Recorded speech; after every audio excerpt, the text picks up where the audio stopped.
நீங்கள் பார்த்து கொண்டிருப்பது உங்கள் கம்ஃபர்டர் டிஜிட்டல் சேனல், உங்கள் மெய்யான தேற்றரவாளர். Subscribe to Jesus Redeems YouTube channel and click the notification bell. Watch Jesus Redeems programs in Tamil, Hindi and Kannada languages in Comforter Digital TV. Listen to our 24/7 Comforter radio broadcast and subscribe to Evangel OTT and watch hundreds of Christian short films and videos and be blessed.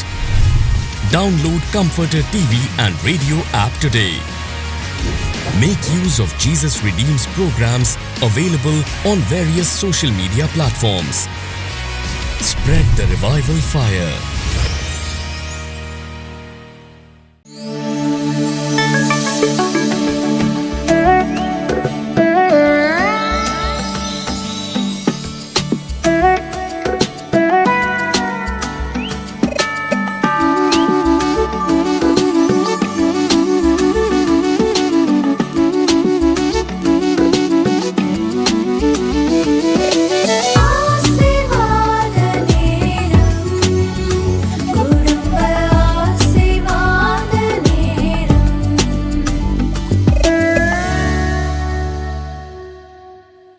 பிரியமானவர்களே, இயேசு கிறிஸ்துவின் நாமத்தில் உங்களுக்கு என் அன்பின் வாழ்த்துக்கள்.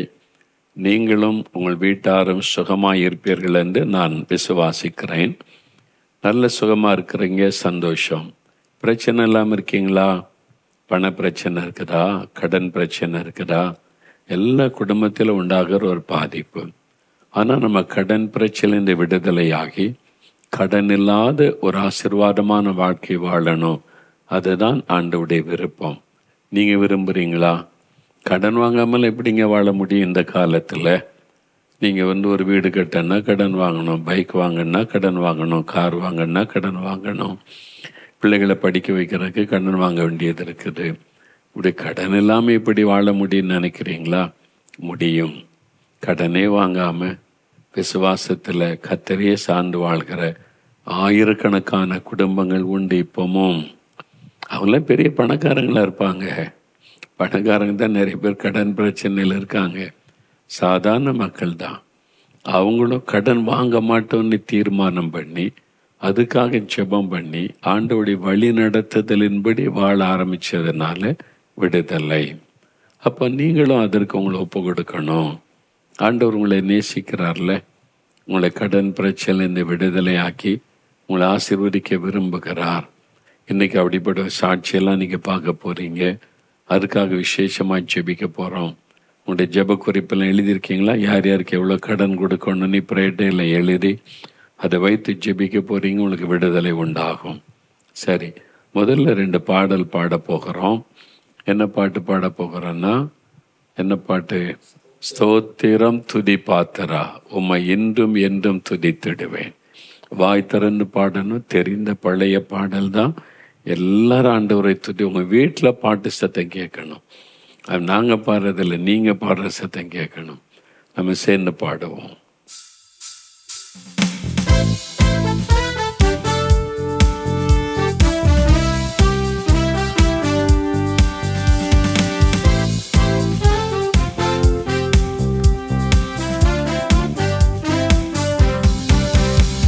ஸ்தோத்திரம் துதி பாத்திரா, உம்மை இன்றும் என்றும் துதித்திடுவே.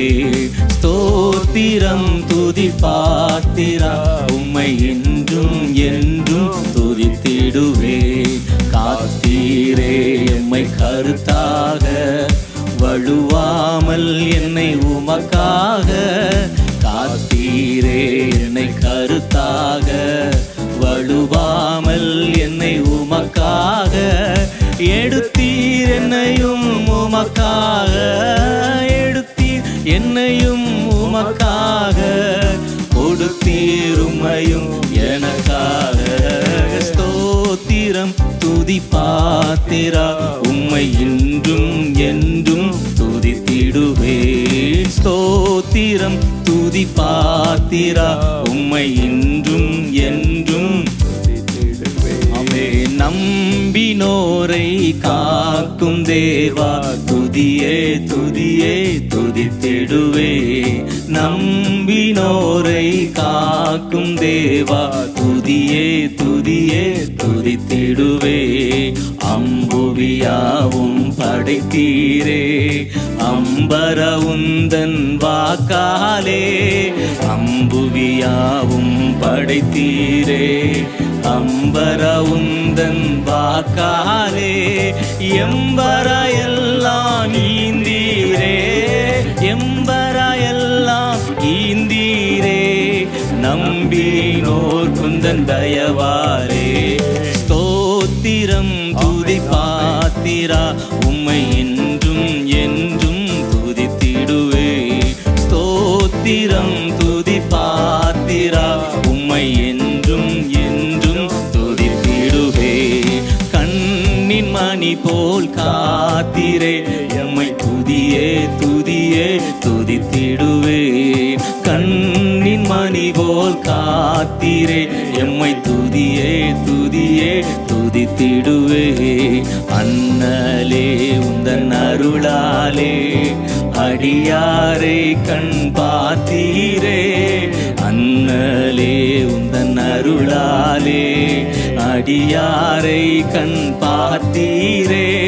மன்னாயமக்கும் நீர்தானே, மன்னாயமக்கும் நீர்தானே.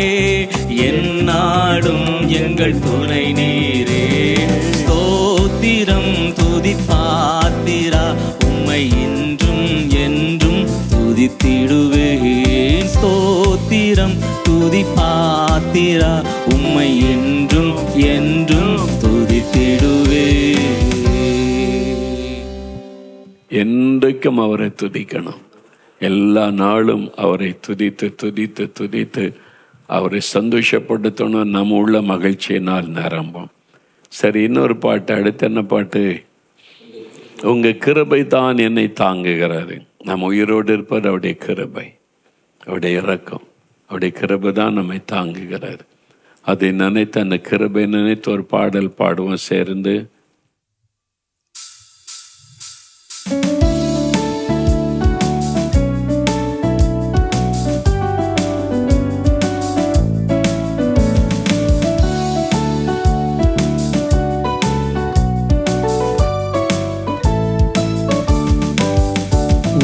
கிருபைதான் என்னை தாங்குகின்றது, உங்க கிருபைதான் என்னை நடத்துகின்றது. கிருபைதான் என்னை தாங்குகின்றது, உங்க கிருபைதான் என்னை நடத்துகின்றது. கிருபையே கிருபையே மாறாத நல்ல கிருபையே. கிருபையே கிருபையே மாறாத நல்ல கிருபையே. உடைக்கப்பட்ட நேரத்தில் எல்லாம் என்னை உருவாக்கின கிருபை இது. உடைக்கப்பட்ட நேரத்தில் எல்லாம் என்னை உருவாக்கின கிருபை இது. கிருபையே கிருபையே மாறாத நல்ல கிருபையே. கிருபையே கிருபையே மாறாத நல்ல கிருபையே. ஊழியத்தின் பாதையில் எல்லாம் என்னை உயர்த்தி வைத்த கிருபை இது. ஊழியத்தின் பாதையில் எல்லாம் என்னை உயர்த்தி வைத்த கிருபை இது. கிருபையே கிருபையே கிருபையே மாறாத நல்ல கிருபையே. கிருபையே கிருபையே மாறாத நல்ல கிருபையே. உங்க கிருபைதான் என்னை தாங்குகின்றது, உங்க கிருபைதான் என்னை நடத்துகின்றது. உங்க கிருபைதான் என்னை தாங்குகின்றது, உங்க கிருபைதான் என்னை நடத்துகின்றது. கிருபையே கிருபையே மாறாத நல்ல கிருபையே.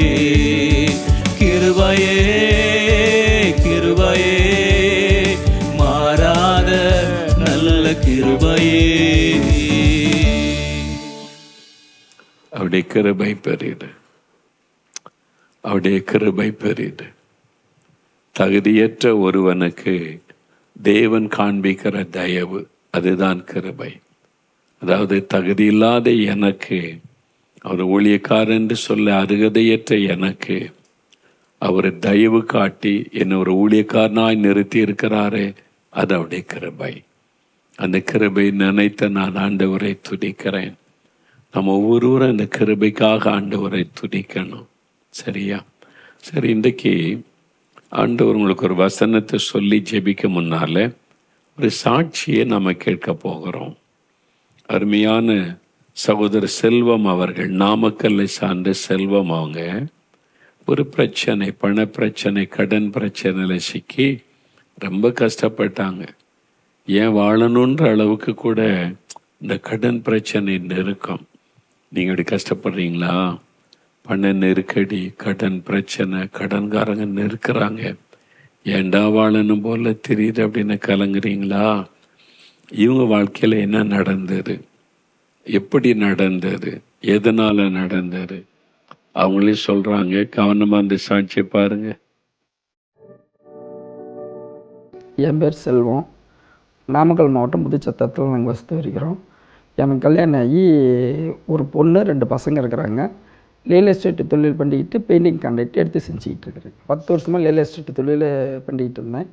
அந்த சூழ்நிலையில் அப்படியே ஒரு தொழில் கண்டினியூ பண்ணிகிட்டு இருக்கிற நேரத்தில் ஒரு 46 லட்ச ரூபா நான் கடன் ஆகிட்டேன். அந்த 46 லட்ச ரூபா கடனோடனே என்னால் அதை சமாளிக்கக்கூடிய தெம்பு என்கிட்ட கிடையாது.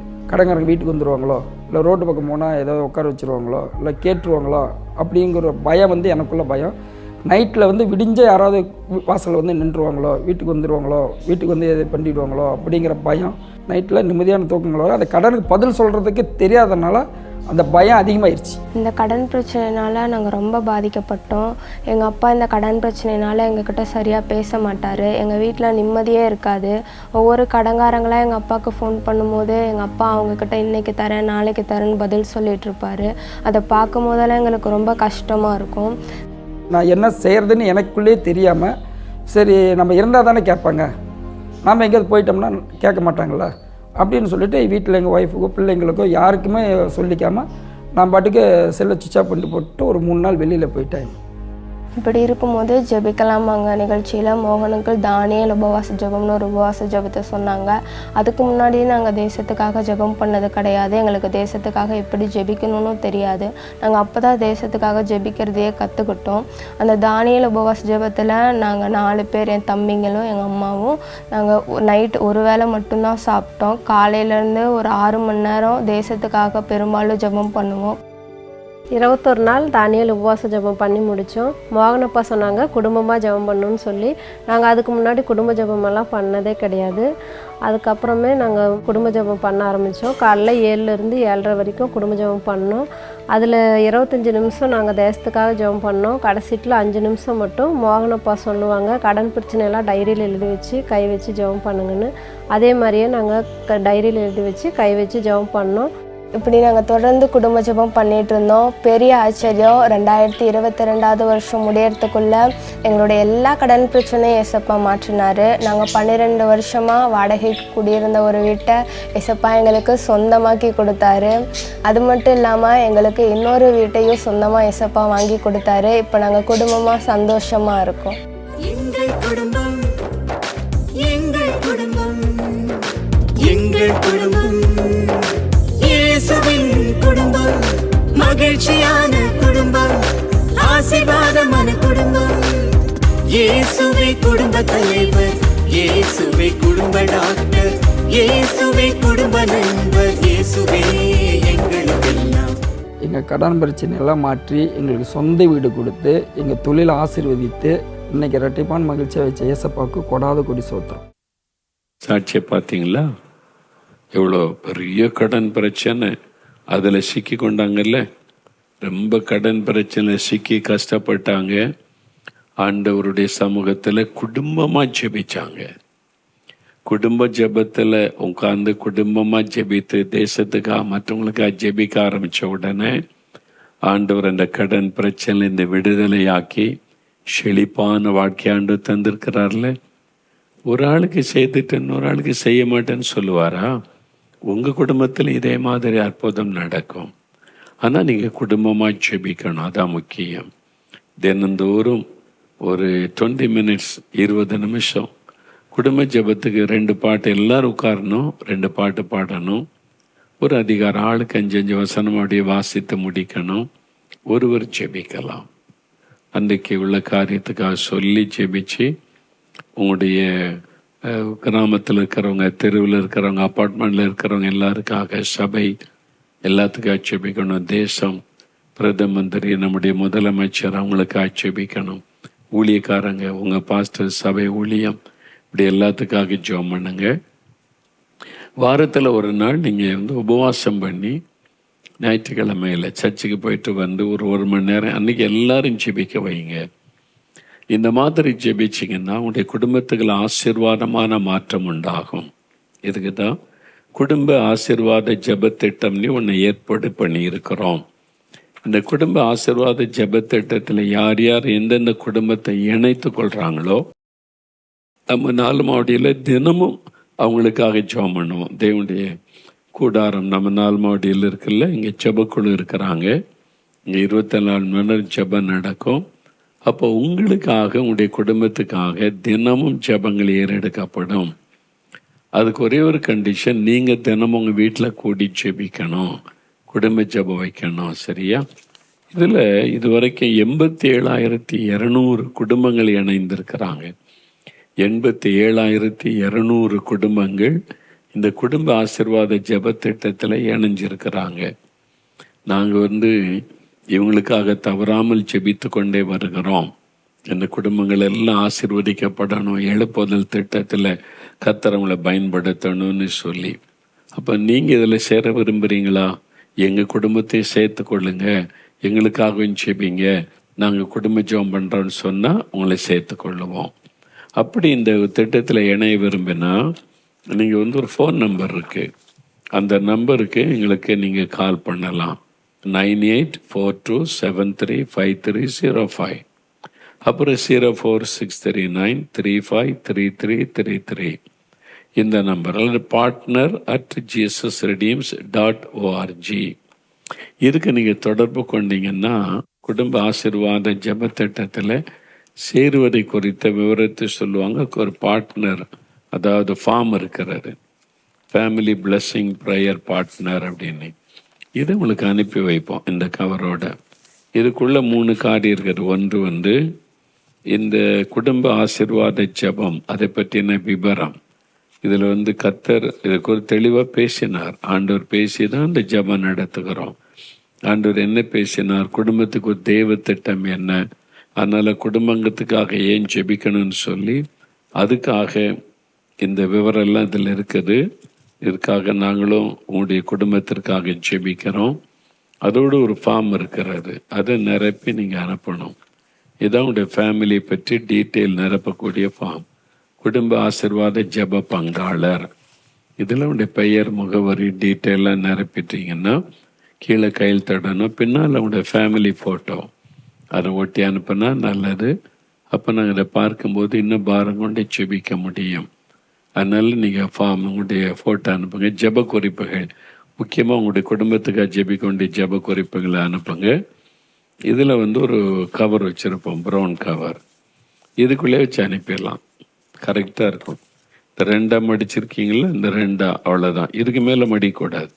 கரெக்டாக 2 மடித்து உள்ளே வச்சு 5 ரூபா ஸ்டாம்பு ஒட்டி நீங்கள் அனுப்பணும். அனுப்புனா எங்கிட்ட கிடச்சிரும். இது கிடைச்ச உடனே இந்த ஃபார்மை அந்த ஜெப திட்டத்தில் நாங்கள் இணைச்சிருவோம். உங்கள் குடும்பத்துக்காக தினமும் ஜெபிக்கப்படும். அதுக்கு தான் மெயினாக நீங்கள் குடும்பம் ஜெபம் பண்ணணும், உங்கள் குடும்பத்துக்காக நாங்களும் ஜெபம் செய்வோம். இது உங்களை பாதுகாக்கும், ஆசீர்வாதமான பாதையில் நடத்தும். அதனால இதை உடனே நீங்கள் வாங்கி ஃபில்லப் பண்ணி அனுப்புங்க. நம்முடைய எல்லா ஜெப மையங்கள்லேயும் அது கிடைக்கும். இந்த ஃபார்ம் குடும்ப ஆசீர்வாத ஜெப திட்டத்தில் என்னுடைய ஃபேமிலி இணைத்து கொள்ளுங்கன்னு. இதுக்கு கட்டணம் கிடையாது, காசு கிடையாது, அதுக்கு நீ காணிக்காதெல்லாம் ஒன்றும் கிடையாது, இலவசம். ஆனால் நீங்கள் குடும்பமாக ஜெபிக்கணும். அது ஒன்று தான் ஆண்டவர் சொன்ன முக்கியமான கட்டளை. அப்போ சேர்ந்து உங்களுக்கு ஜெபிக்க முடியும். அப்போ பெரிய ஒரு மாற்றம் உங்கள் வீட்டுக்குள்ளே வருவதை நீங்கள் காண்பீங்க. சரி, இது மாதிரிலாம் குடும்ப ஜெபம் பண்ணி நீங்கள் ஆசீர்வதிக்கப்பட்டிருப்பீங்கல்ல, அற்புதம் நடந்திருக்கும்ல. அதுக்கு உங்கள் சாட்சிகளை கூட பகிர்ந்து கொள்ளலாம். நாங்கள் இது மாதிரி இதை பார்த்துட்டு ரெகுலராக குடும்ப ஜெபம் பண்ணுறோம். குடும்ப ஜெபம் பண்ண பிறகு எங்கள் வீட்டில் ரட்சிப்பு உண்டாயிருக்குது, கடன் பிரச்சனை மாறி இருக்குது, சமாதானம் உண்டாயிருக்குது, ஆசீர்வாதம் உண்டாயிருக்குது, குழந்தை செல்வம் கிடைச்சிருக்கக்கூடிய ஏதோ ஒரு நன்மை பெற்றிருப்பீங்க. அதை எங்களுக்கு தெரியப்படுத்தலாம். தெரியப்படுத்தினா இப்போ சாட்சி சொன்னாங்களே அது மாதிரி நீங்களே சாட்சி சொல்ல உங்கள் வீட்டுக்கே எங்களுடைய ஆட்கள் ரெக்கார்ட் பண்ணி கொள்ளுவாங்க. நீங்கள் இருக்கிற இடத்துல உங்கள் வீட்டுக்கே வந்துடுவாங்க, ரெக்கார்ட் பண்ணிடுவாங்க. அது மாதிரி உங்கள் சாட்சி ஆயிரக்கணக்கான லட்சக்கணக்கான குடும்பங்களுக்கு ஆசீர்வாதமாக இருக்கும்.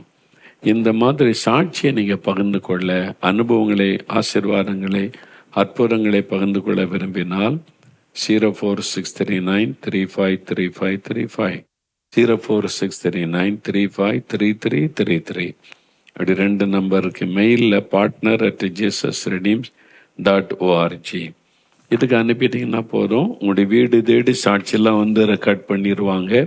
அது சுலபம். சரி, இப்போ ஒரே ஒரு வசனத்தை சொல்கிறேன், நீங்கள் நம்ம ஜெபிக்க போகிறோம். நீங்கள் யோபுவின் சரித்திரம் 42ஆம் அதிகாரம் 10வது வசனம் பாருங்க. யோபு 42:10, 671வது பக்கம் எடுத்துருங்க.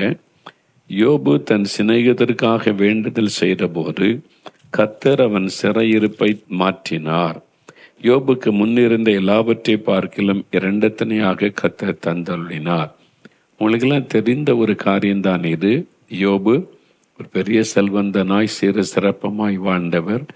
திடீரென்று நஷ்டம், இழப்பு, மரணங்கள் எல்லாத்தையும் இழந்து வியாதி வேதனை உட்கார்ந்திருக்கிற நிலைமை, சிறையிருப்பு.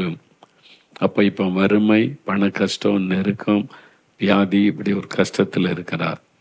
இந்த மாதிரி உள்ள சமயத்தில் ஆண்டவர் சொல்றாரு, என் தாசனாகிய யோபு உங்களுக்காக வேண்டுதல் செய்வான். யோபுடைய சிநேகிதர்கள் ஆண்டவரை பற்றி தப்பாக பேசிட்டாங்க, இஷ்டத்துக்கு வாயில் எல்லாம் பேசிட்டாங்க. தங்களை நீதிமான்களாய் விளங்க பண்ணும்படிக்கு ஆண்டவர் கோபம் வந்துட்டு, அப்போ என் மோச மாதிரி நீங்கள் நிதானமாக பேசலை, உங்களை அழிச்சிருவேன்றார். அந்த மக்கள் தேவனுடைய கோபத்துக்குள்ள ஆயிட்டாங்க. இந்த கோபம் மாறி இவங்க அழிக்கப்படாதவருடைய ரட்சிக்கப்படான்னு என்ன பண்ணணுமா? யோபு ஜெபிக்கணுமா? அன்று சொல்ல யோபுடைய முகத்தை பார்த்து உங்களுக்கு இறக்கம் செய்வேன். உடனே யோபு, நானே சிறையிருப்பில் இருக்கேன், கஷ்டத்தில் இருக்கேன், வியாதியில் இருக்கிற நாயங்க மற்றவங்களுக்காக ஜெபிக்கிறாரு, அப்படி சொல்லலை. அவர் ஜெபம் பண்ணினார். தேவனுடைய கோபம் யார் மேல் இருக்கிறோ அந்த சிநேகிதர்களுக்காக ஜெபித்தார். அப்படி ஜெபித்தது நிமித்தம், மற்றவர்களுக்காக ஜெபித்தது நிமித்தம் கர்த்தர் யோபின் சிறையிருப்பை மாற்றி மறுபடியும் கர்த்தர் இழந்ததெல்லாம் 2 மடங்கு கொடுத்து உயர்த்தி கனப்படுத்தினார். உங்களுக்கு செய்வார். நீங்கள் இழந்து போயிட்டீங்க, கடன் பிரச்சனையில் இருக்கீங்க, பண பிரச்சனையில் இருக்கிறீங்க, நீங்கள் இந்த சூழ்நிலையில் மற்றவங்களுக்காக ஜெபிங்க. எத்தனை பேர் வியாதிப்பட்டு மரணப்படுக்கையில் இருக்கிறாங்க, பாவத்தின் நிமித்த சிறைச்சாலைக்குள்ள இருக்கிறாங்க, பாவத்தை செய்து கொண்டே சுற்றி திரிகிறாங்க. அவங்க மனந்திருமணம் ரட்சிக்கப்படணும் என்பதற்காக நீங்கள் ஜெபிக்கணும். ஜனத்தின் பாவத்தை மன்னியும், மீறுதலை மன்னியும், அறியாமை மன்னினி பரிந்து பேசி ஜெபிக்கும் போது ஆண்டவர் அவளை மன்னித்து உங்கள் சிறையிருப்பை மாற்றுவார். கடன் பிரச்சனை என்கிற சிறையிருப்பை மாறிடும். நீங்கள் கடன் கொடுக்கிறவர்களாக மாறிடுவீங்க. அந்த ஆசீர்வாதத்துக்காகத்தான் இப்போ நம்ம ஜெபிக்க போகிறோம். உங்களுடைய கடன் பிரச்சனைலாம் எழுதி வச்சிட்டிங்களா? எவ்வளோ, யார் யாருக்கு எவ்வளோ கொடுக்கன்னு எழுதுங்க. இனி நான் கடன் வாங்க மாட்டேன், கர்த்தரை விசுவாசித்து வாழுவேன், அப்படி எழுதுங்க. இனி கடன் வாங்க மாட்டேன், கர்த்தரையே விசுவாசித்து வாழுவேன், அப்படி எழுதி வைத்து கொள்ளுங்க. ஒரு தீர்மானத்தோடு ஜெபிக்கணும். அப்போ இன்றைக்கு கடன் பிரச்சனை மாறி நீங்கள் ஒரு ஆசீர்வாதமான வாழ்க்கைக்குள்ளே பிரவேசிக்கிறீங்கன்னு அர்த்தம். இப்போ நம்ம ஜெபிக்க போகிறோம். அப்படியே முழங்கால் படியிடுங்க. தெய்வ சமூகத்தில் ஆண்டவரிடத்தில் முழங்கால் படியிட்டு ஜெபிக்கணும். முதல்ல நீங்கள் கடன் பிரச்சனை, சிறையிருப்பு, வியாதி, கஷ்டத்தில் குடும்பம் கஷ்டப்படுதா, அப்படியே எழுதி ஆண்டுக்கு முன்னால் வச்சுருக்கீங்கல்ல, முதல்ல ஒரு 2 நிமிடம் அப்படியே கரம் உயர்த்தி, ஆண்டவரை என் தேசத்தில் பாவத்தில் சாபத்தில் அடிமைப்பட்டு கஷ்டப்படுகிற மக்களுக்காக செபிக்கிறேன். அந்த சிறையிருப்பிலிருந்து என் மக்கள் விடுதலை அடையணும். பாவம் என்கிற சிறையிருப்பிலிருந்து ஆண்டவரே அவங்க மனம் திரும்பி ரட்சிக்கப்படணும். கர்த்தர் அதிகார அறிவை கொடுக்கணும், சத்தியத்தை அறியணும். என் ஜனத்தின் பாவத்தை மன்னியும், மீறுதல்களை மன்னியும். விக்கிரக வணக்கங்கள், பேய் வணக்கங்கள், ஆண்டவரை மனுஷ வணக்கங்களை எல்லாம் கர்த்தர் மன்னித்து என் ஜனத்திற்குமை வெளிப்படுத்தும், ரட்சியும், அவங்களை ஆசீர்வதியும். அவங்களுக்காக செபிக்கிறேன். பாவங்களை மன்னிச்சிருங்க, அக்கிரமங்களை மன்னிச்சிருங்க, மீறுதலை மன்னிச்சிருங்க. அவங்களுக்காக நான் திறப்பில் நின்று மன்றாடுகிறேன். எங்கள் கிராமத்தின் மக்கள், எங்கள் தெருவில் இருக்கிறவங்க, எங்கள் அப்பார்ட்மெண்ட்டில் இருக்கிறவங்க, எங்கள் பட்டணத்தில் இருக்கிறவங்க, எங்கள் தாலுகாவில் இருக்கிறவங்க, மாவட்டத்தில் இருக்கிறவங்க, எங்கள் தமிழ்நாட்டில் இருக்கிறவங்க, இந்தியாவில் இருக்கிறவங்க, எங்கள் தேசத்தின் மக்கள், நான் ஜெபிக்கிறேன். திறப்பில் நிற்கிறேன். மன்னியும், ரட்சியும், மாற்றத்தை உண்டாக்கும் என்று ஜெபிக்கிறேன். ஆண்டவர் இறக்க செய்கிறதற்காய் நன்றி. இப்போ கடைசியா எங்கள் காரியத்தை உம்முடைய பாதத்தில் வைக்கிறோம். இவ்வளோ கடன் இருக்கிற ஆண்டவரே, இதெல்லாம் நீங்கள் முடிவுக்கு கொண்டு வாங்க, முடிவுக்கு கொண்டு வாங்க. இனி கடன் வாங்க மாட்டோம். இனி கர்த்தரையே சார்ந்து வாழுவோம், கர்த்தரை நம்பி வாழுவோம். கடன் வாங்க மாட்டோம். நான் கடன் வாங்க மாட்டேன்னு ஒப்பு கொடுக்கிறேன். ஆண்டவரே, நீயோ கடன் வாங்குவது இல்லை என்ற வாக்குத்தத்தம் எங்கள் வீட்டில் நிறைவேறட்டும். என்னுடைய வருமானத்தை ஆசீர்வதியும். ஆண்டவரே, ஒரு குறைவில்லாமல் ஆசீர்வாதமாய் நடத்துகிற தேவன், இயேசு கிறிஸ்துவின் நாமத்தில் இந்த ஆசீர்வாதம் எங்கள் வீட்டில் உண்டாகட்டும். தரித்திரங்கள் மாறட்டும், கடன் பிரச்சனை மாறட்டும், பண பிரச்சனை மாறட்டும். இனி எல்லாம் சுபமாய் ஆசீர்வாதமாய் செழிப்பாய் நடக்கும்படி ஆசீர்வதியும். ஆண்டவருடைய கரம் தொட்டு ஆசீர்வதிக்கிற அன்பிற்காக ஸ்தோத்திரம், ஸ்தோத்திரம். இயேசு கிறிஸ்துவின் நாமத்தில் ஜெபிக்கிறோம் பிதாவே. ஆமேன், ஆமேன். என் ஆத்துமாவே கர்த்தரை சோஸ்தரி, என் முழு உள்ளமே அவருடைய பரிசுத்தமுள்ள நாமத்தை சோஸ்தரி. என் ஆத்துமாவே கர்த்தரை சோஸ்தரி, அவர் செய்த சகல உபகாரங்களை மறவாதே. ஆமேன், ஆமேன். எங்கள் குடும்பம், எங்கள் குடும்பம், எங்கள் குடும்பம், இயேசுவின் குடும்பம், மகிழ்ச்சியான குடும்பம், ஆசீர்வாதமான குடும்பம். This program is sponsored by Brother Mohan Rajkumar and family, Tirunelveli. Happy birthday, Sister Jaba Sherlin.